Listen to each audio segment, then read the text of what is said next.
welcome to another broadcast of The Soul of the Everyman on the ArtistFirst radio network. All past broadcasts are available as podcasts. Visit ArtistFirst.com. We invite your questions and comments to DJ at ArtistFirst.com. And now here they are, Michael and Margaret Lyons. Hey, and thank you very much, Z-Man. And we forgot to mention that all of our podcasts are in a highly secure location. Oh, okay.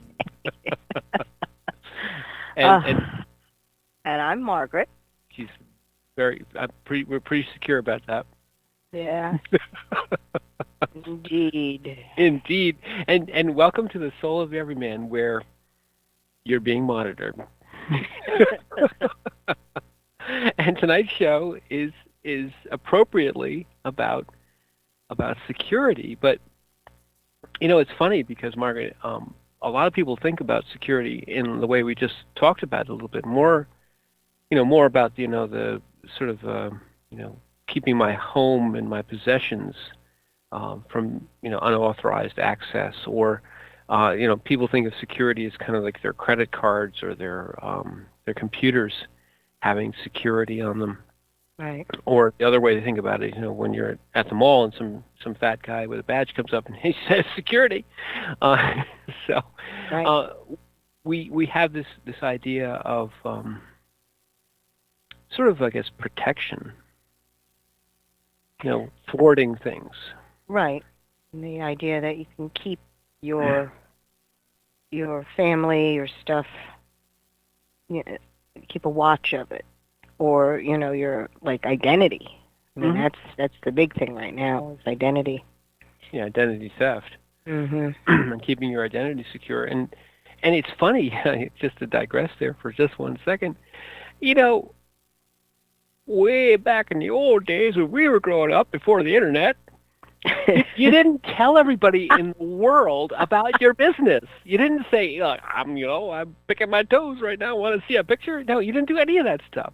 And so, the amount of unsolicited sort of information about people that you can find out, that they're dying to tell you at every moment of the blessed day. Talk about security. People are worried about identity theft. Well, when you put every waking and sleeping second of your life onto some social media site and then complain about security, it's like, wow. That doesn't make a lot of sense. And it used to be that, can you remember the time when there'd be things in the house and things outside the house, right? There was things that happened inside the house, and those things were in the family, right. And that was a form of security. In other words, if from the outside, you wouldn't know what's going on the inside. And, of course, there's ways to make that sort of inimical or abusive. But in general, what it really meant was that there was a certain level of access or security that you had in your home with your family and friends, people who you trusted. And then there was, strangers, stranger danger, that you weren't sharing all your intimacies and all your every waking moment of your day, or what you did, or how you felt. True. I guess those were the good old days. Oh, were the good old days, back when internets were under the sea and we didn't have fish. Stuff. All righty. Hey, man. It's the cough medicine, I'm pretty sure. That's a form of security, or sort of an abrogation of privacy that people have gotten used to, or it's almost like what can I do about it? It's like everybody and their brother wants to tell me everything about themselves, and when you go on to, if you join into the melee of social media, you almost have to very sort of carefully and religiously restrict the information. Otherwise, it sort of defaults to sending everything out there, so that, right. that Jeff Bezos and Mark Zuckerberg know everything about what you're doing. It was just an article the other day where it seems that our little pal Alexa has been listening to everything we say and sending it directly to Jeff Bezos' inbox. That's right. And it's easy to make fun of, but in fact, these these smart TVs and these smart phones and these personal assistants and things like Alexa, as well as your car and every other thing that you're carrying around with you, is kind of reporting on you, on what you're doing and what you're saying and what you had for breakfast and et cetera, et cetera. Yes, to the finest detail. It's like, to the finest detail. We had, in grammar school, I remember studying 1984. Yeah. And Big Brother was watching. Right. Big Brother is watching. Now we are in that, where Big Brother is not only watching, but is taking down dietary information that you're doing. Yeah, I mean, that was, it seemed like an exaggeration, or it seemed that, Orwell's story was like an allegory, or, it was going to be just sort of, supposed to shock you. And people would read, if you read 1984 and you thought, well, that doesn't sound so bad, because they're used to having every click of your mouse, every page you surf, everything you do, almost every word you say, and everything you do on your phone is all recorded somewhere, and then there's big data, crunching away on it, so that when you next log on to your internet, it serves up, well, hey, are you hungry for pancakes? Because I noticed yesterday you were talking about pancakes. It's like, anything that you might have searched on. Searched, mentioned, thought about, it just pops right up in the advertising, and you're just like, really? Yeah, and it's easy also to make fun of, but there's, the famous Ben Franklin quote, those who would give up liberty for security will have neither.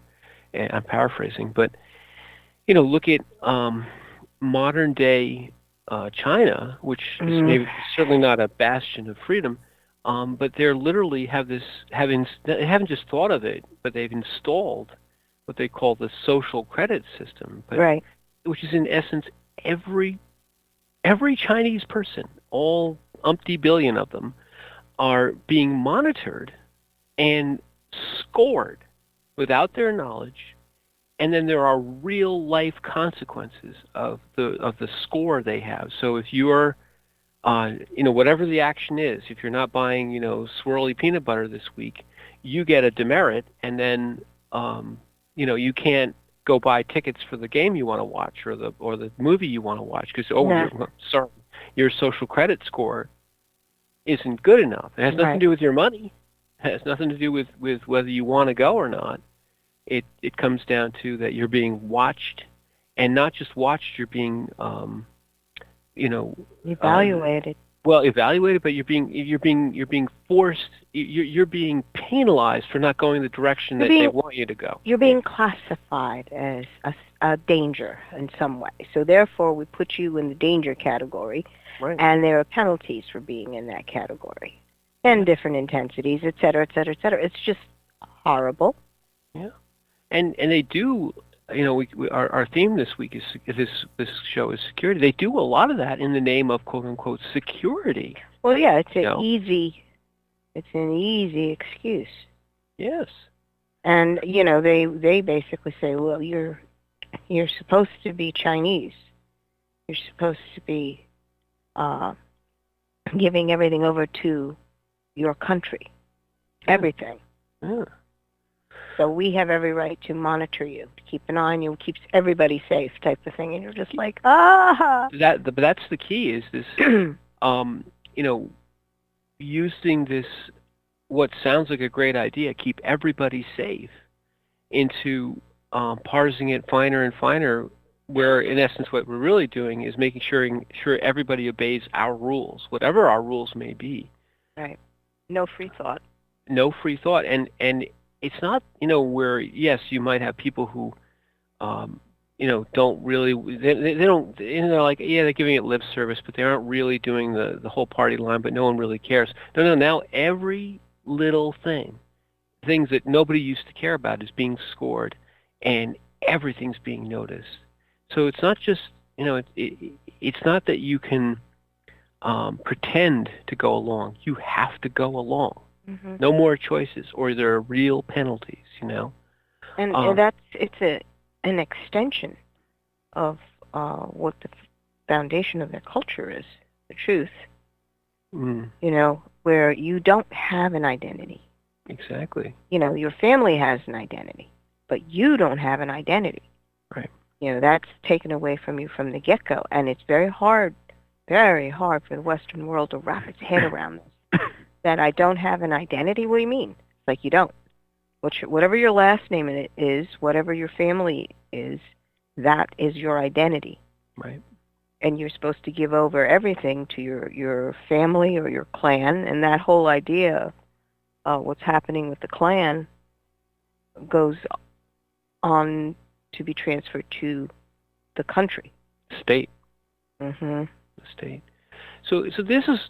I mean, I don't want to go too far down that road, but this is security writ large to the point of totalitarianism. Mm-hmm. And it is a slippery slope. This idea of security. But then there's sort of the flip side of security, and this is where we all want to be secure, and we want to have enough money and enough food, and we want to be safe, and we want to be loved. And there's no happier spot than to feel in a very warm, loving, secure environment. When you're raising children, you're bringing them into the world, one of the very first things they need is this idea that if they're hungry, they're going to be fed. If they're cold, they're going to be warmed. If they're upset, they're going to be comforted. This is all reinforcement of basic needs when you can't necessarily get them for yourself, and you have to feel secure, or there's long-ranging, maybe lifelong consequences for children that don't feel secure. If they're hungry, they weren't fed. If they're cold, they're not warmed, etc. These become traumas. Certainly deprivation of the basic needs from any person makes them feel less secure. If you don't know from day to day whether you're going to have a roof over your head, you feel very insecure. Mm-hmm. If you don't know from day to day whether or not somebody's going to attack you, if soldiers go to war and they come home with these traumatic stress disorders, well, those come from chronic insecurity and chronic threats, which make you feel, they exhaust you and they burn these pathways in your brain that you no longer can look at normal everyday activities in the same way. You say, well, today, right now, everything seems fine, but any instant now, I could be under threat of my existence, an existential threat to my life, and I have to be prepared. I can't ever relax. I can't ever.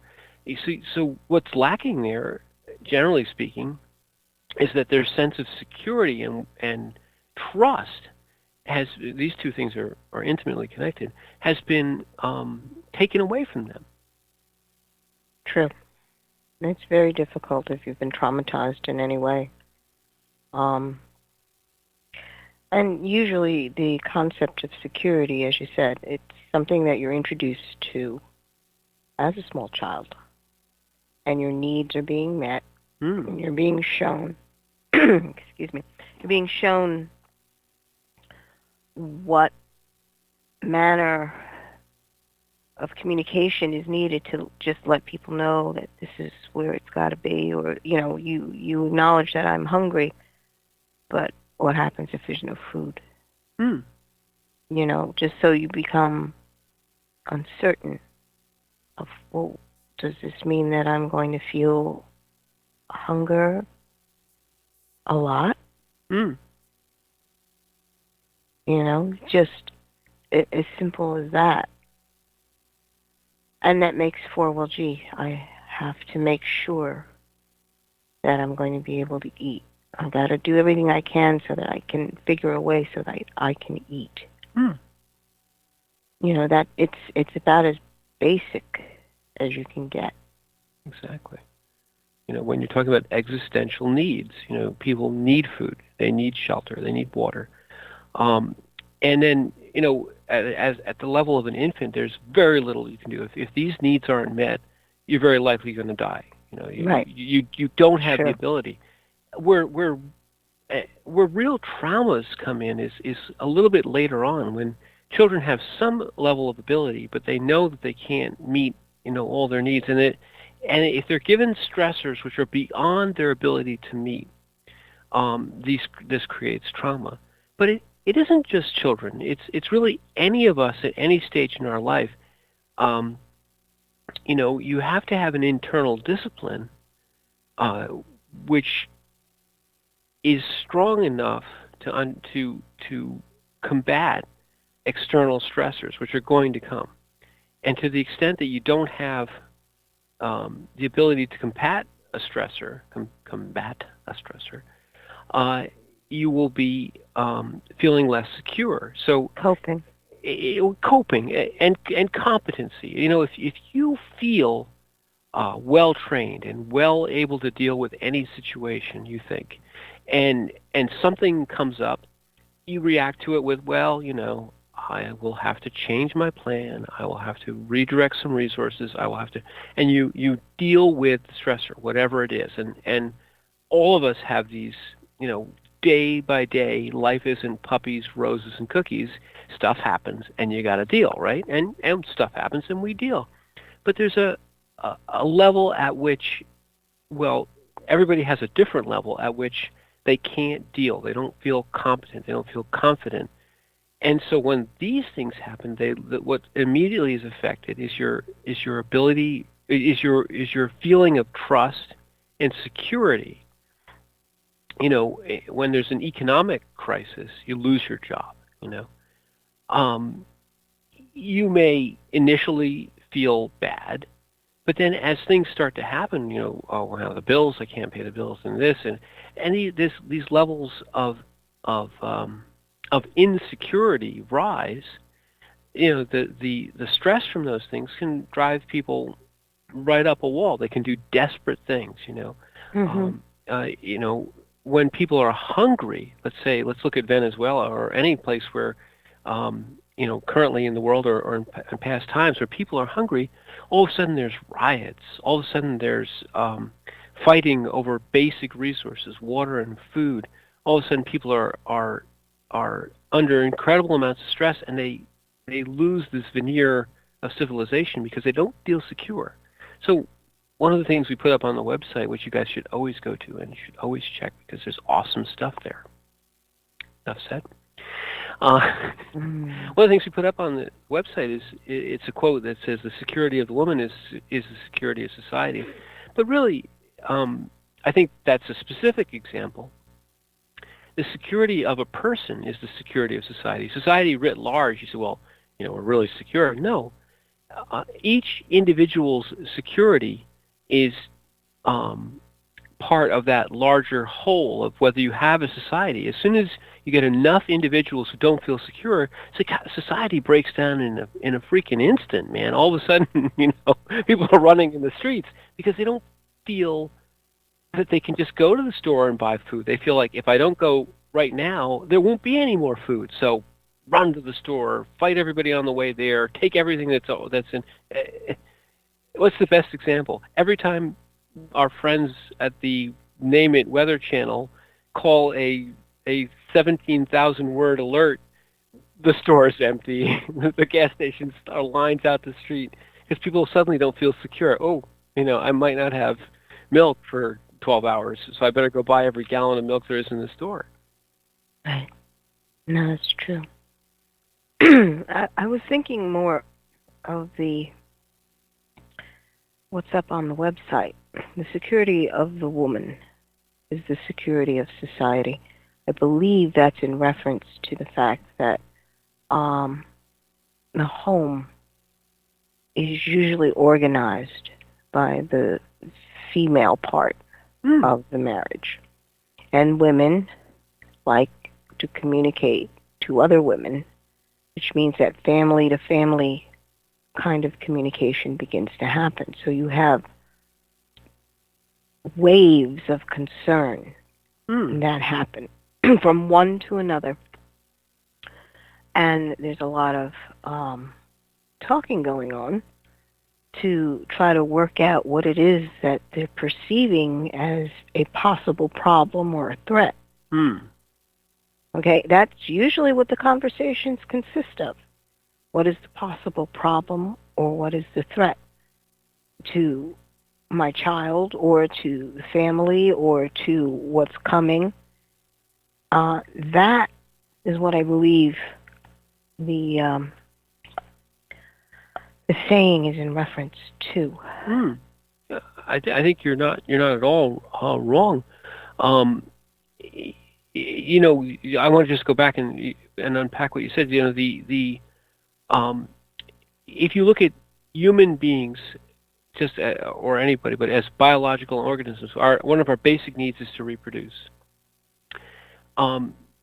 Guys are a lot less choosy about mates because, biologically speaking, our contribution is generally small. In some cases, very small. But the investment of a woman into the next generation, well, I mean, seriously, the investment of a woman into the next generation is huge. So women are generally very choosy about partners, and they're generally very choosy about whether or not the environment is conducive to the security of their offspring and to the security of them. You know, the guys, take this with a grain of salt, but generally speaking, for 100,000 bazillion years, men were the hunter-gatherers. Whether that's true today, and you know, let's not have 5,000 letters to the radio station because we're not going to give you the address. But whether you know that is in our DNA, and the foraging, go out, chop down a tree, eat a beaver, kill something kind of thing, doesn't require a lot of security. It requires competence and tools and all those great things, you know, that you see on Car Talk. But from the point of view of the biological needs of the next generation, that the cost of that largely comes from the female side, because the cost of both bearing a child and nurturing a child and raising a child and bringing them to the next generation, it is biologically very costly for a woman. It's not biologically very costly for a man. Again, although there are always exceptions. There are exceptions. Don't write the letters. This is about in broad 100,000 years ago. Just think of it that way. Okay, these aren't truisms for all time, but the point is that's in our DNA. So security becomes something which is very important if you want to nurture the next generation for everybody. Right. If you really want to bring life into this world, and it's from you and what your concerns are, what your love is. You want to be able to pass all this on to the next generation. But to do that usually takes children are a lot of work. And really not worth the trouble. Oh, stop. So bad at it. Your point. Go ahead, sorry. They're a lot of work. And once they are in your arms, they become an obsession. I mean, that's the truth. Everything is for the children, trying to figure out what to do, how to do. Everything that you wind up doing, you keep trying to figure out, well, is this going to be able to help the family? Well, and the security of a reliable and stable food supply, reliable and stable water supply, secure shelter where we don't have to worry about whether we're going to be exposed. Blown away, exposed to cold, to rain, to all these other things. So these things become very important when you're talking about bringing up, the biological need to procreate. So the security of the woman is the security of society. It can be thought of it as that way too. The security of the next generation, which despite all attempts at science, still comes through women. Amazingly. The security of the next generation, the actual survival of all species, including our own, is coming through a, look at right now, and we're in the middle of spring in the Northern Hemisphere. What are birds doing? They're nesting. They're nesting because the next generation needs to have a nest. Well, we too. Our next generation needs to have a secure, warm environment with which to be sheltered and nurtured until they can do it on their own. And some of them never do. They never leave home. They just won't leave. Gee. But that's the point. Is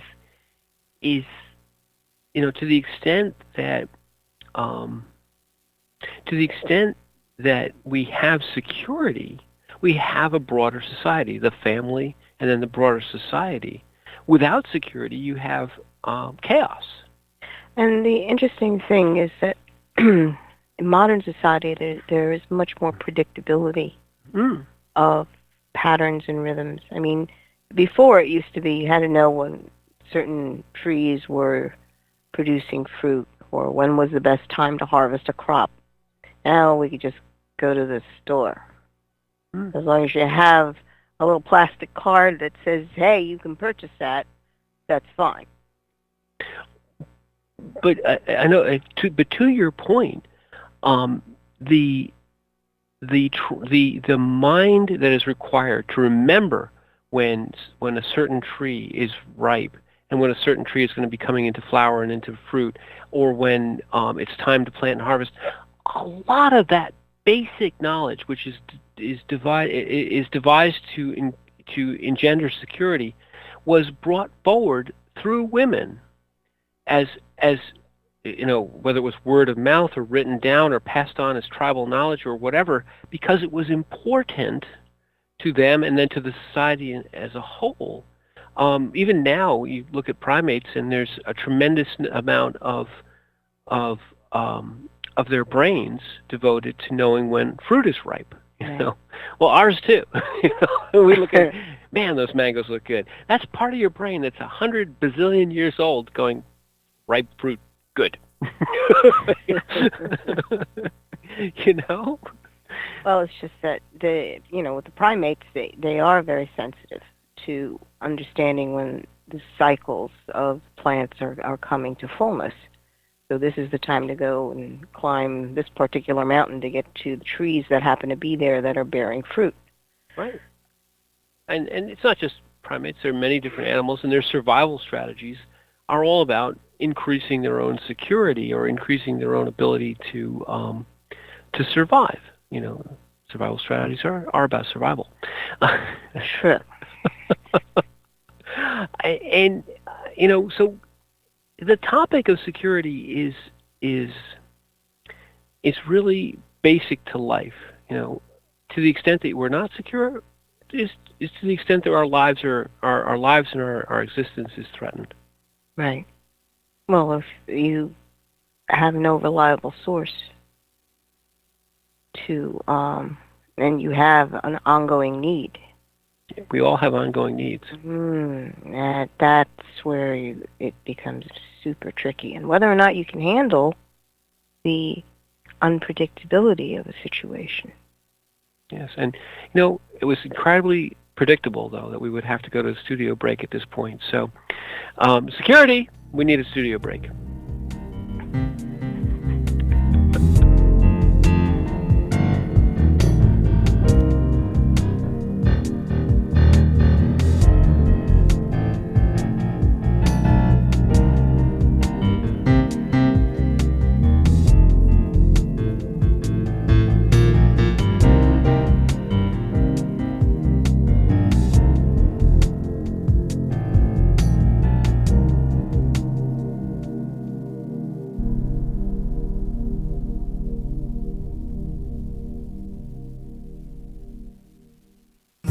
There is a Reaper is the story of 5-year-old Christopher Aaron and his life-changing struggle with leukemia.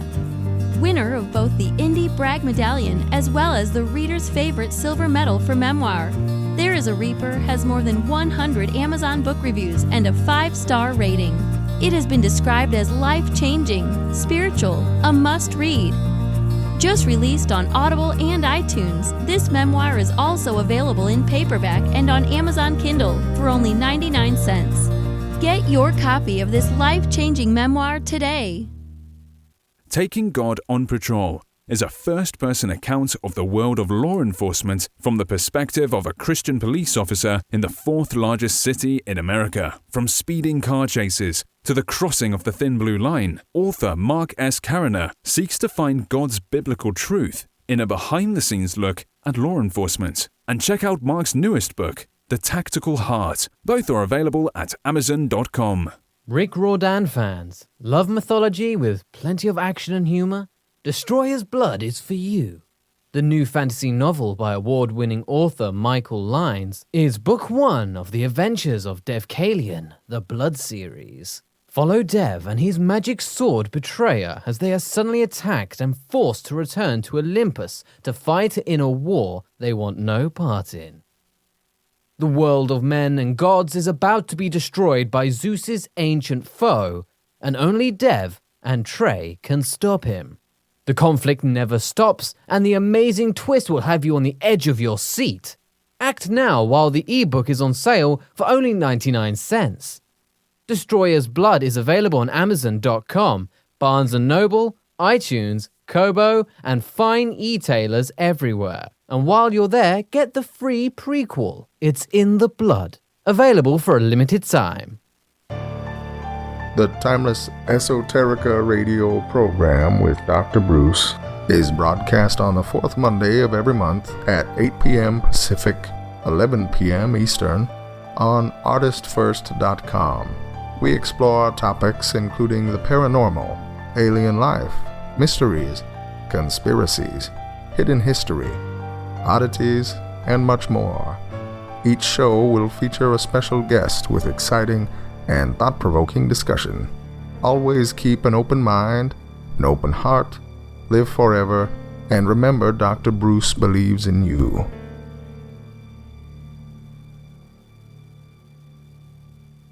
The Fat Man Gets Out of Bed is the latest book from Michael Lyons, the award-winning author of There is a Reaper. Featuring 13 original stories, this wide-ranging collection has everything. Forbidden love, gods versus demigods, weird invading aliens, sexy seductive artificial intelligence, and unusual passion between the living and the dead. All set amidst fantastic worlds of pain and loss and boundless joy. From the sublime to the macabre to the bittersweet, The Fat Man Gets Out of Bed will leave you breathless with laughter, brimming with tears, trembling with suspense. Available now on Amazon.com, Google Play, iTunes, Kobo, and fine e-tailers everywhere.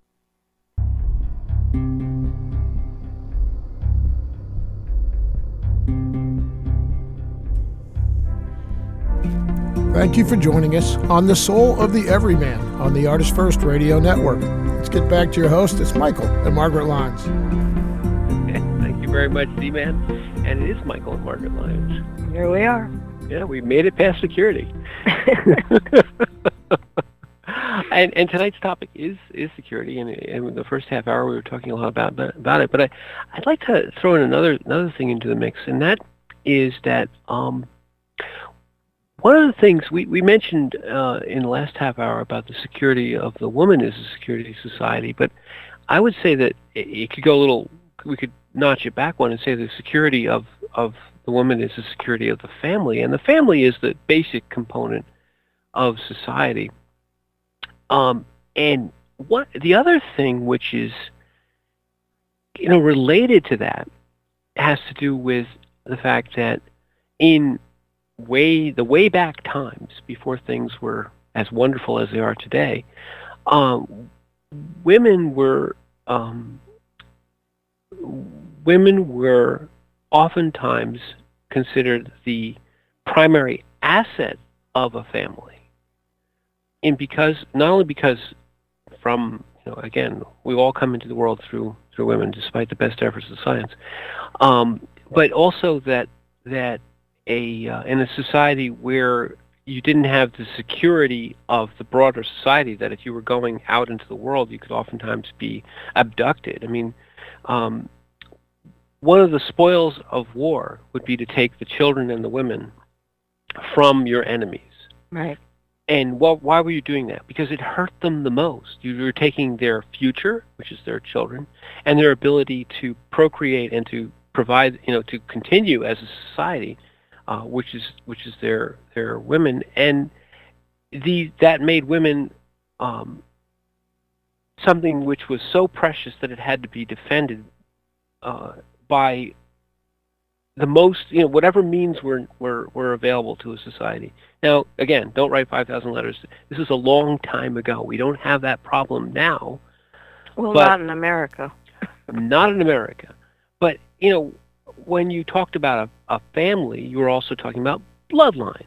And, through all the royal families of Europe and throughout all of let's say, early Western society, early Eastern society, all throughout, you would always look to the bloodline of a family, and you didn't want your bloodline to be usurped in any way. So, to the extent that you were able to keep your family and the people within your family secure, was also to the extent that you could know whether or not your progeny were yours or not. Now, in modern society, no one cares anymore. And although people do actually care at our DNA level, we care very much about where we come from and who our fathers and mothers were. But to a large extent, we don't worry about whether or not somebody is going to abduct us, or that our wives are going to be abducted. But it was a concern certainly back. Even, let's say, 150 years ago, even in this country, and women have come a very long way in this country. In this country and in the world. Well, the Western world, sure. The Western world. Okay, there are still societies that buy and sell women and children. They have no voice. That's the truth of it. They have no voice. And most Western cultures can't even conceive of that. What do you mean we have no voice? It's like, and I remember trying to initiate a discussion with somebody about that, and her response was, well, gee, I guess I'd get killed. Like, la, la, la, la, la, la, la. And you just don't want to think past what your immediate need happens to be, right? I get it. You need to eat something. Right.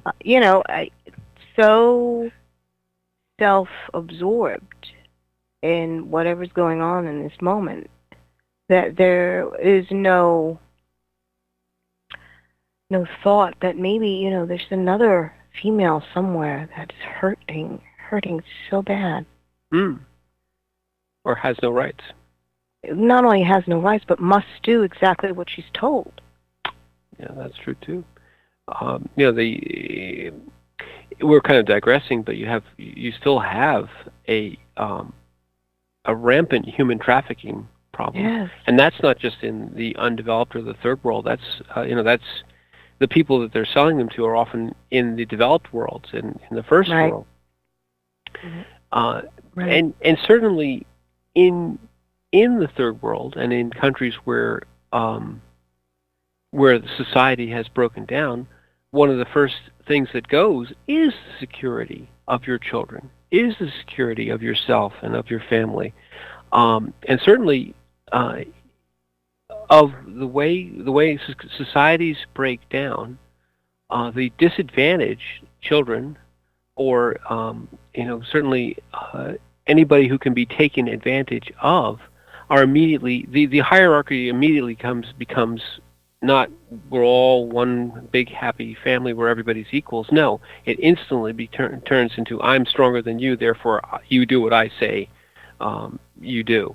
And so the tendency for societies to break down into these incredibly stratified, incredibly oppressive, where the lowest rung of the society is occupied oftentimes by children and oftentimes by women, is because there is no security.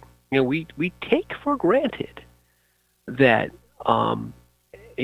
like you said, we can just freely walk out the door and do whatever we want, and I can do anything I want to do. You can go out and you can actually drive. Right, and that's not true even in Saudi Arabia today. That's what I mean. It's a modern society, but they are at this point quite savage in what their particular belief structure is. Yeah. They will kill you if you cross them. Yes. In any way, shape, or form, or, force you to admit something and then kill you because it goes against their own rules. Right. So it's here in the States. It's we live in a very secure society. We live in a society which is orderly and which has predictability, which you mentioned last half hour, and those two concepts go together very, very strongly. Predictability doesn't mean security, because you can have a society where it is predictable that the strong will oppress the weak, because that's what always happens. So predictability doesn't mean you have security, but security is always engenders a safe and predictable society. If you have a society which is secure, you can make a plan. You can say, well, I'm going to go to the beach next week, or I'm going to buy a house in 2 years, or I'm going to save my money and it won't get stolen. True. You want to talk about security? What are the banks all about? What is a bank about? It's nothing more than keeping a valuable thing secure, and you do that because were it not secure, it might very easily vanish, or very easily be taken away from you. And if you really need something, to the extent that you need it, or to the extent that you don't want to lose it, is to the extent that you have to protect it. Well, the security of being able to go to the bank and put money in and take it out when you want. Right. I mean, that it used to be that banks, the idea of a bank was a very insecure institution. Yeah. I mean, and in this country, and less than 100 years ago, banks were often looked on as kind of a lottery, whether you're going to get your money out. And you don't have to go that far back now to look at the collapse of banking systems in as modern and seemingly safe a country as Iceland. Right. Not too many years ago. So the idea of trust with your assets and security of your assets engenders that trust. It's also a foundational aspect of a society, of a true society. It allows for the growth of a society and their industries, jobs. Exactly. Predictability of it all. I know a lot of people want to complain, but this country far outstripes other countries in simple things like women's equality. Yes. The ability to be able to get food when you're hungry. Yes. Because other countries don't feed their poor. Very, very, very likely that's why do you have outreaches from certain countries to the poorest of the poor, even in gigantic democracies like, for argument's sake, in India or in Southeast Asia? They're just supposed to die like dogs at the side of a gutter somewhere because, no one's feeding them. Right. And no one cares. No one cares. You're less than human at that point.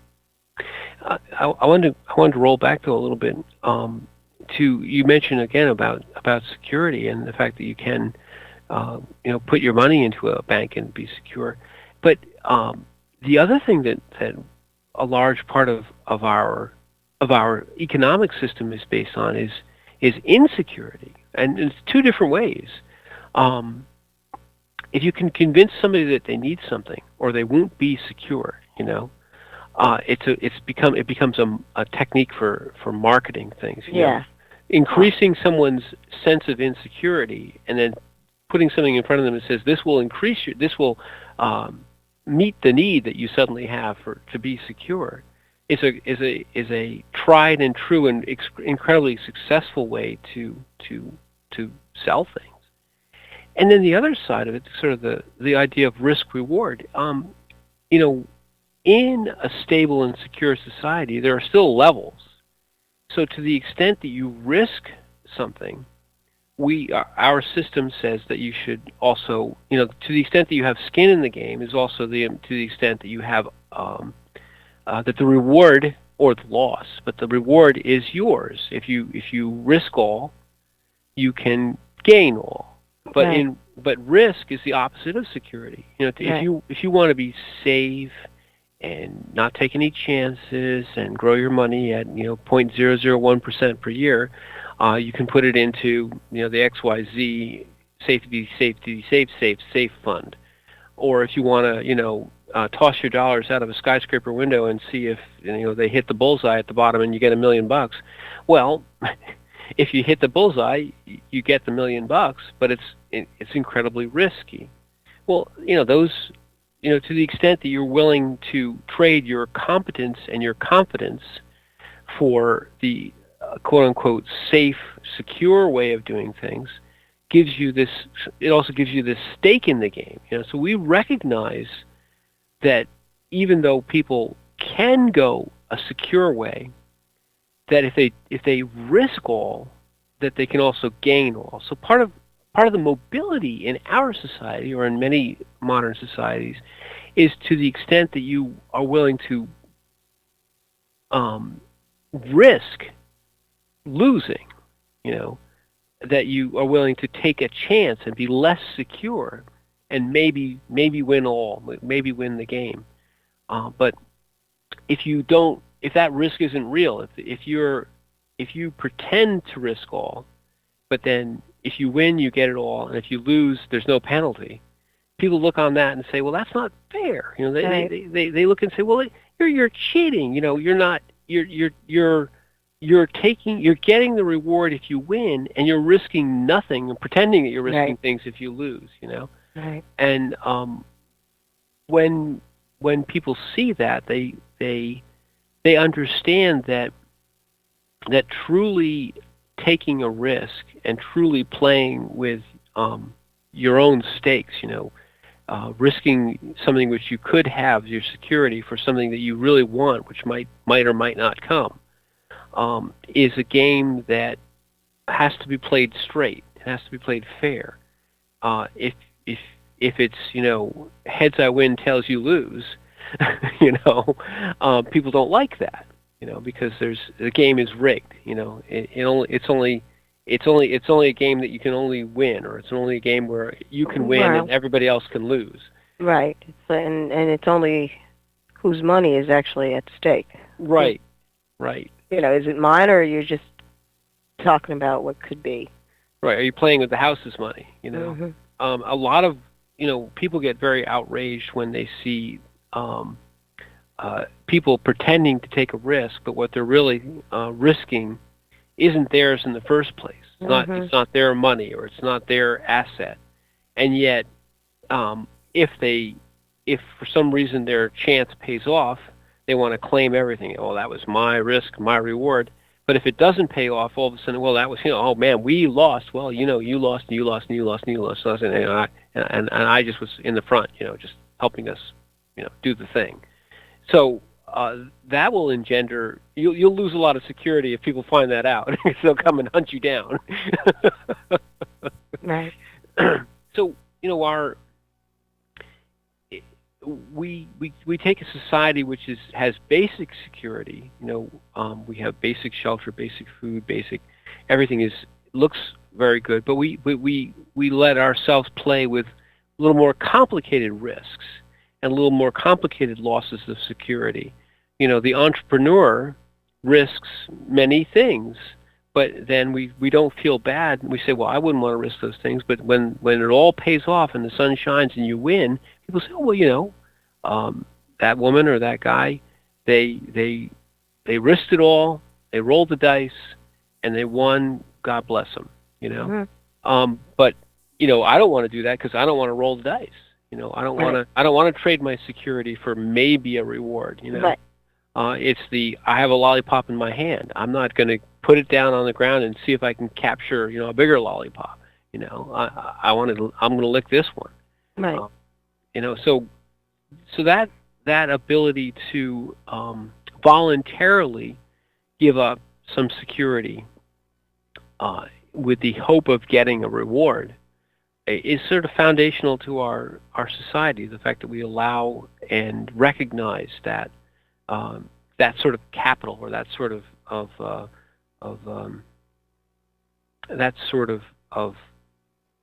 personal. Well, it's not risk, but it's that personal responsibility. I took the responsibility to give up voluntarily some of my security so that I could possibly get what I want. Right. Athletes do that all the time, or people the dancers or whatever, they risk everything. They spend their lives in a pursuit which may or may not result in injury, and may or may not result in truly being among the best, these really top flight athletes or top flight dancers or whatever, and then they have to put it all on the line. Some of these folks that we saw in some of these shows that we've been watching, where they're going without really any hope of any real guarantee of reward, and risking everything, their fortunes, Right. Well, you're dedicated to it. You're committed to it. You're committed to what you've chosen, and there's no doubt, right, that you're taking this step. And once you set sail that way, there's no turning back. Yes, and as an adult, we allow people to take what we might judge to be a silly risk. Why would you do that? You're risking all these things. I wouldn't want to do that myself, and I don't feel secure. But yet we recognize that they have the right to do that. That's part of the right. Yes, you do have that freedom, and that is your life to choose one way or the other. Right. It's wrong to take that away. And say, oh, well, let me take your money because I know how to use it better than you do. That goes back to the Franklin quote. The ones who would give up freedom for perceived security. In essence, you say, well, I'm not going to let you do this because you might get hurt, and I know that freedom is dangerous.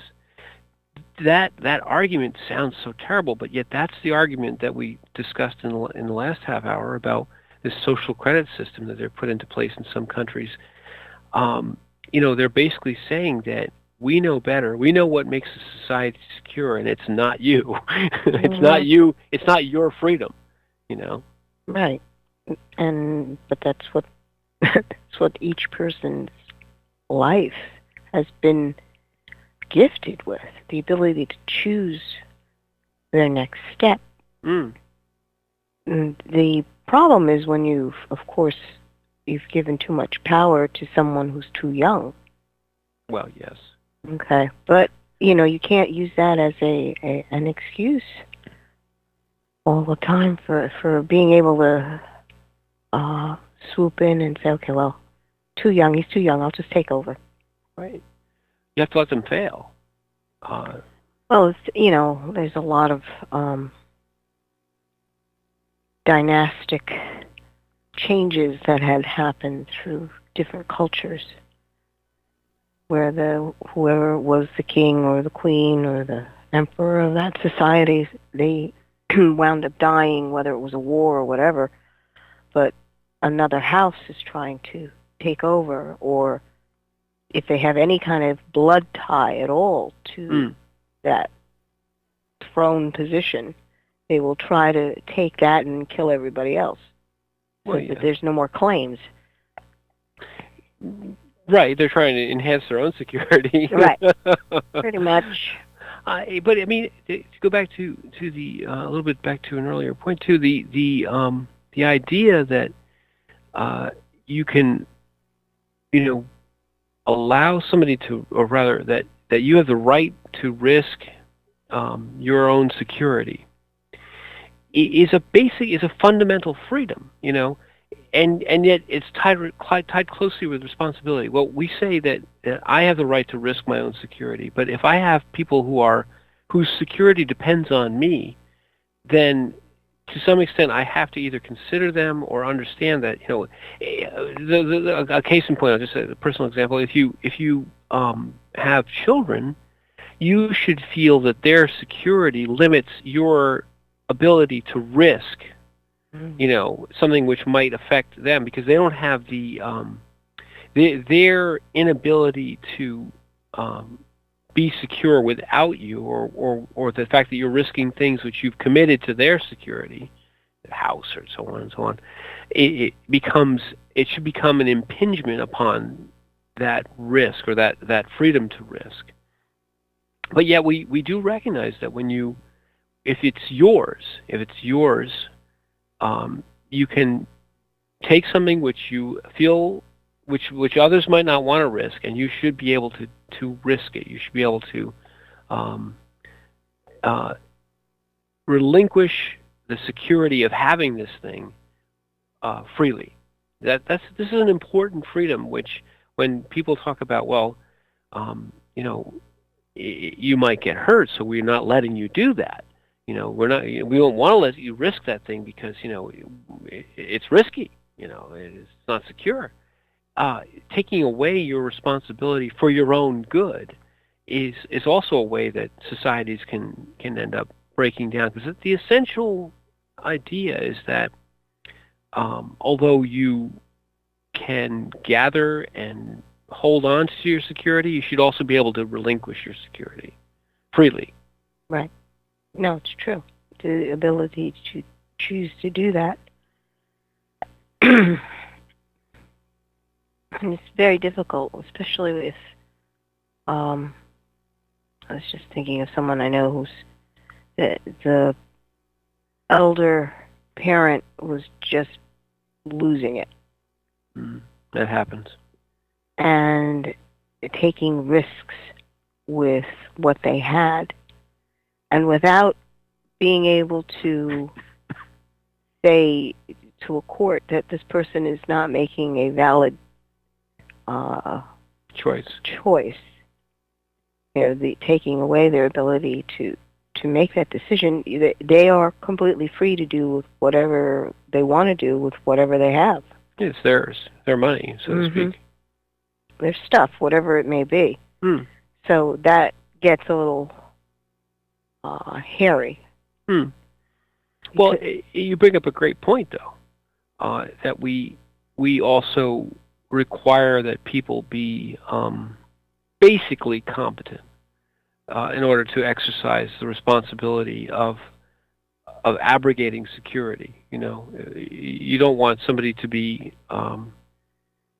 unable to make an informed decision, and yet running around doing things which could make them very insecure or very, take a lot of risk.